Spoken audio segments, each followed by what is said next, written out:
Keďže láska s príbehom je o príbehu, je o láske, budeme sa dneska rozprávať s 2 manželskými partnermi a ja teraz medzi nás, tuto dopredu, medzi seba vítam manželov Fujakovcov.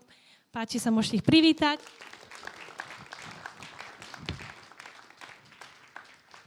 Tak čo, nasadíme si ružové okuliare pri tomto páre? Myslím si, že určite áno. Dobre, super. Povedzte nám v krátkosti na začiatok niečo o vás. A koľko máte detí? Koľko ste spolu? Tak ako bolo povedané, ja sa volám Vlado, pani manželka je Peťka.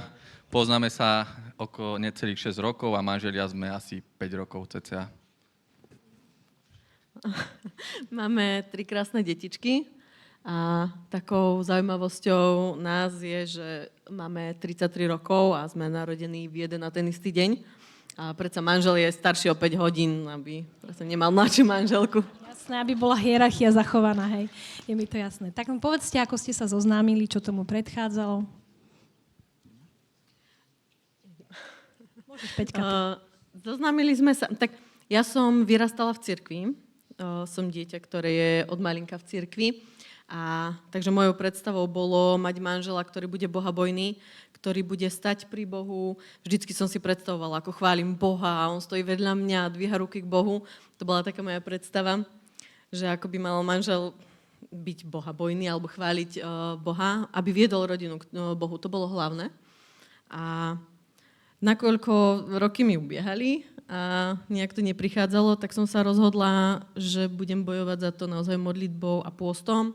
A dala som si tak, že 1 rok som mala, že každý týždeň, 1 deň pôst proste za to, že potrebujem manžela, že proste je to Božia vôľa a ja to naozaj chcem.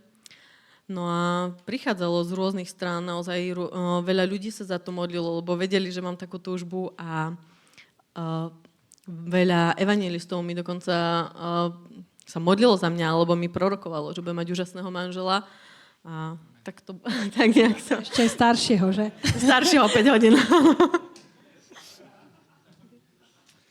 Tak ja som nevyrastal v cirkvi tohto typu, takže ja som sa obrátil v roku 2019 a nejaká tá túžba po manželstve prišla takmer, myslím si, že to bola jeden z tých prvých túžob, ktoré som mal ako novozrodený človek.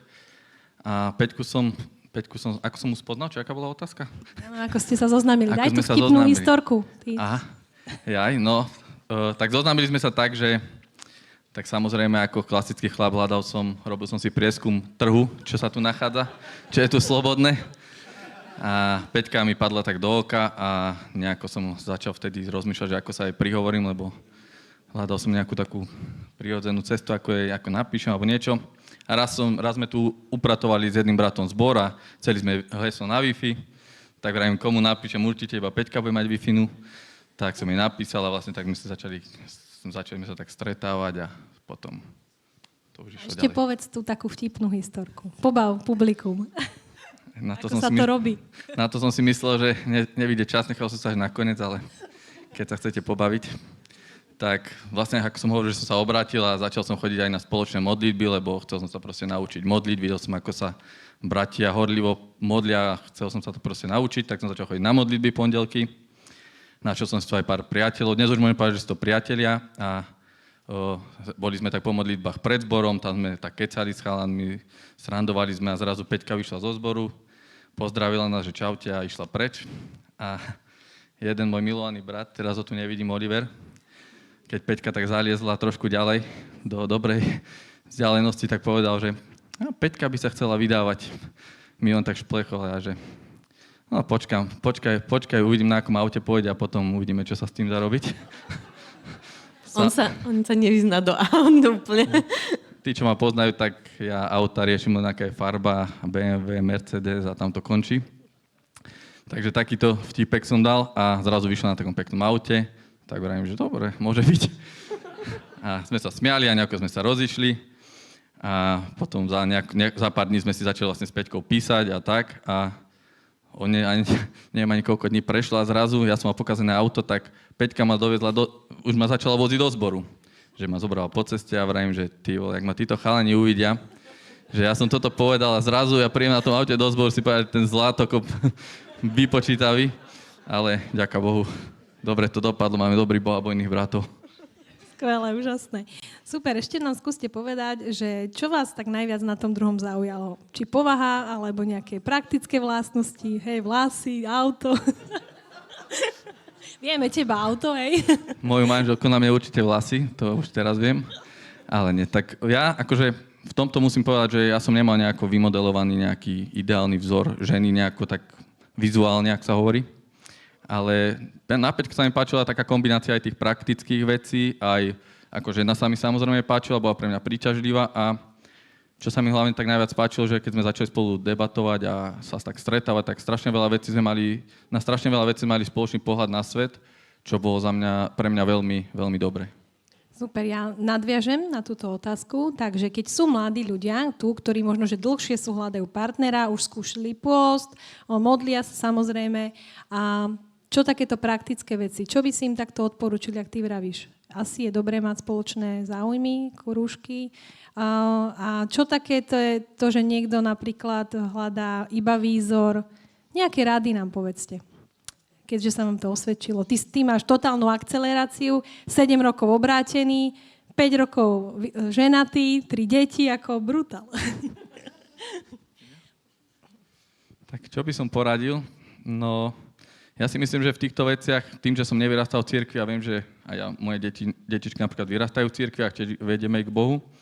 A viem, že veľakrát, keď človek možno vyrastá v cirkvi alebo je dlho v cirkvi a vie si veľakrát vystávať také bariéry vo svojej mysli, že viem, že je veľa literatúry, kde si ľudia idealizujú toho manžela, že aký bude vysoký alebo partnera, hej, čo bude robiť, koľko bude mať na účte a neviem čo všetko. Čo sú není zlé veci, ale podľa mňa netreba byť preduchovneli a treba byť v tom taký praktický a hľadať to Božie najlepšie, lebo ja som vždy stál na tom verši, že najprv hľadajte Božie kráľovstvo a všetko ostatné bude pridané.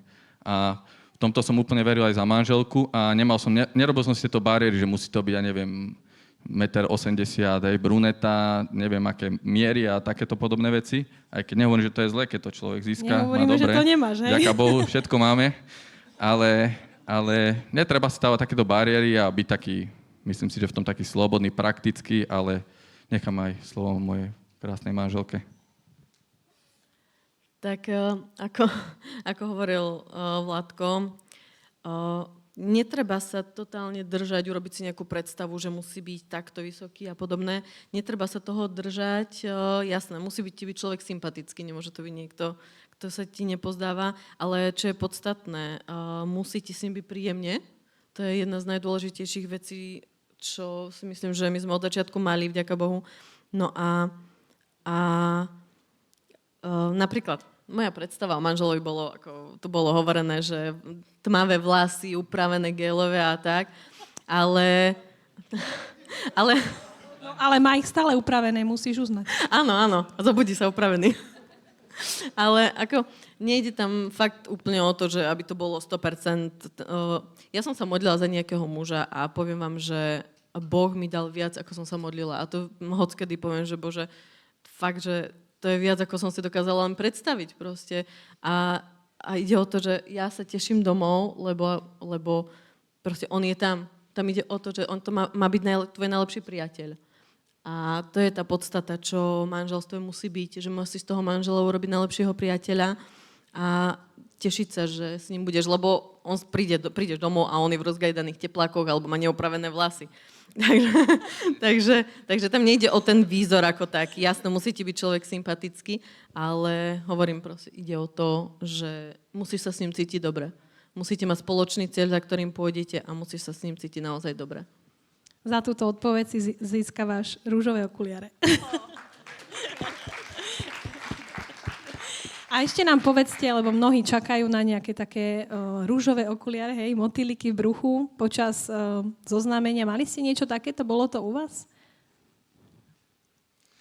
Tak, myslím, že budem hovoriť za obidvoch, že motýliky ani podobné zvieratka v bruchu neboli. Ako sme už povedali. Baranulky a mekáč, že? Tak, no a myslím si, že nie vôbec. Že ja som bol až taký prekvapený, že mal som túžbu po manželke, ale bolo to úplne inak, ako by si človek v tej svojej makovici vedel predstaviť. Že presne, že prídu tieto motýliky a neviem čo, že keď ju uvidím, padnem na kolena pod Božou mocou, alebo neviem čo vôbec. Bolo to Môžeš úplne... padnúť, ale pod inou. Tak, bolo to také, že bolo nám spolu strašne dobre a dobre, že fakt, že sme spolu sa stretali, rozprávali sme sa veľmi na rovinu, lebo to neviem, či Peťka už povedala, asi nie, že my sme spolu začali randiť, keď sme mali 26-27 rokov a už sme boli obidva tak nastavení, že ona sa chcela vydávať, ja som sa chcel ženiť a my sme si na začiatku povedali, že však poďme do toho, mali sme úplne úprimné rozhovory, že počúvaj, však ak nám to nebude sedieť, že jeden z nás sa bude cítiť, že to proste necíti, že nebereme si čas, podáme si ruky a dovidenia, ideme hľadať ďalej, aby sme si proste nebrali čas, lebo my už sme mali akože taký, nechcem povedať, že pokročilý vek, ale súci na výdaj, ako by moja mama povedala.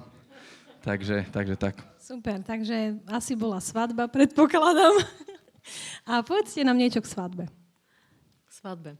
Takže naša svadba bola naozaj výnimočná. Bol COVID, takže obmedzenia 25 ľudí úplne úžasné. My sme mali predstavu, nakoľko sme z rodiny, kde máme radi slávnosti aj u Vládka, aj u nás.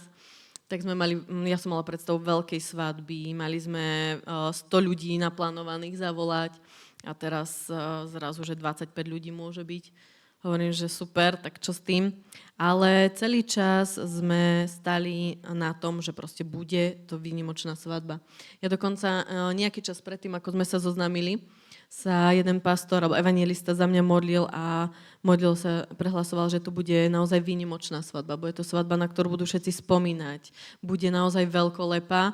Kto tam bol, tak verím, že to môže potvrdiť, že to bola svadba, ktorá bola naozaj veľkolepá. Mali sme 100 hostí, a bolo to úplne perfektné.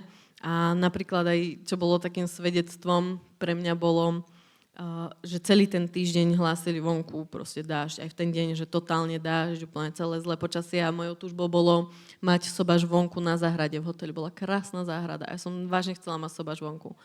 A keď som si čítala Bibliu, tak som prišla k Žalmu 84:12, kde bolo napísané, že Boh je slnkom a štítom a že je dobré tým, ktorí sú bezúhonní. A tak hovorím, že dobre Bože, mne je jedno, čo hlási predpoveď, ja budem na tomto stáť, ty si slnko, bude svietiť slnko, si štít, nebude padať dážď a chceš dobro pre nás všetkých a toto proste je pre mňa to, čo ja chcem. A poviem vám, že to bol jediný slnečný deň v celom týždni, kedy svietilo slnko a bolo fakt krásne, príjemne vonku. Ani horúco, ani nič. Bolo to fakt, akože každú chvíľu nejaké svedectvo, naozaj. Takže máme takého Boha, ktorého zaujíma aj počasie, ktorého zaujímajú naše túžby. To je super. Ty máš niečo k tomu, k tejto téme? Vládko. Ja si nemyslím si, že Peťka povedala všetko podstatné. Mali sme to cez COVID a mali sme 100 ľudí plus ďalších kamarátov a bola to úžasná aj zábava, lebo však svadba je aj o tom, že si ľudia sa zabavia a myslím, že bolo všetko povedané ohľadom svadby. Super, máte krásne spomienky, to je krásne. Takže vy odporúčate ľuďom, hej, takým mladým ľuďom, že oplatí sa počkať na toho správneho, hej, že aj keď teda roky pribúdajú, samozrejme hodinky tikajú, že je to dobré, hej, je to dobré proste počkať si na toho správneho partnera.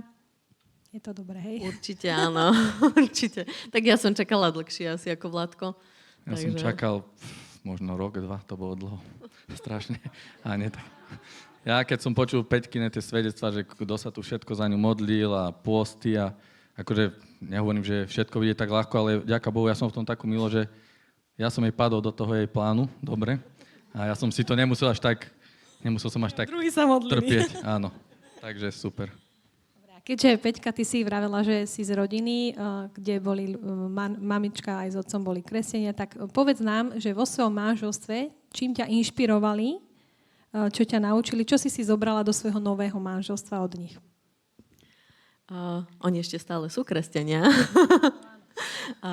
Rodičia, čo mi dali rodičia do manželstva, je to, že za manželstvo sa naozaj oplatí bojovať. Nech sa deje čokoľvek, je manželstvo naozaj tá podstatná, dôležitá vec, že si ty a tvoj manžel ste spolu. Napríklad aj to, že deti, máme 3 detičky, ešte sú maličké, ale napríklad oni mi ukázali to, že musím sa venovať svojmu manželovi v prvom rade. Jasné, venujem sa deťom 100%, ale v prvom rade dávam priestor môjmu manželovi, lebo som ja a muž, aj deti vyrastú a budem ja a muž, nie deti.